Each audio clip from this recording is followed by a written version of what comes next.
Nandito ako kay Uncle. Namimili na ako ng mga gulay. Wan, kuton. Ayan, yung mga gulay na nabili ko. Dito tayo kay Uncle. Diyan.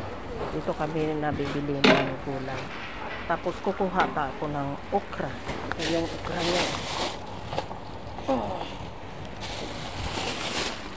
Ito yung okra niya. Ibubukbuk na lang natin kasi walang nakakakita sa okra. Tayo lang.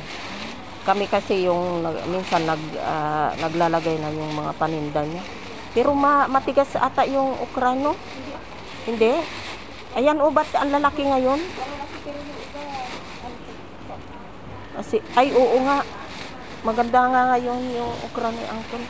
Binuksan ko na, guys. Okay lang naman kay Uncle. Mas ano pa niyang matulungan, Yan, kukuha tayo ng okra. Maganda yung, malalaki siya pero maganda naman siya. Ito, mga paninda ni Uncle. Yung iba hindi pa nakalagay sa plastic. Nandun yung iba. Kunti na lang.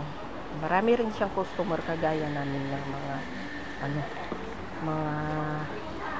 mga kasambahay. Ayan.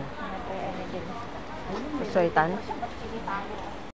Namaritisan na naman ni Uncle kaya hindi na naman nakalabas yung mga paninda niya. Nagkalat na naman.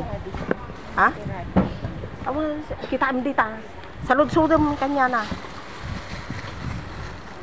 Awan?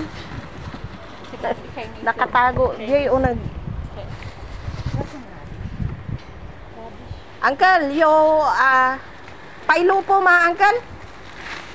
Uncle? Uncle, nida pailo po nani ya? Pailo po. Nani?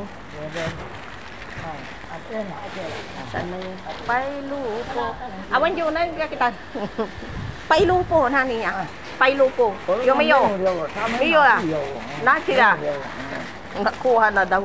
Kinuha daw sa kabilang shop. Ay ka, inala ni Uncle J. Bangir. Kinuha daw sa kabila. Yung pailo po, radish po yung hinahanap namin. Kinuha daw doon sa kabilang tindahan. Dito lang kami bumibili kay Uncle kasi dito sa kanya nakakamura kami. May free pa kaming gulay o kaya minsan binibigyan kami ng free drinks. Bibili tayo nito ng isa lang. Yan. Tama na siguro. Pupunta muna kami sa ibang shop. Thank you for watching.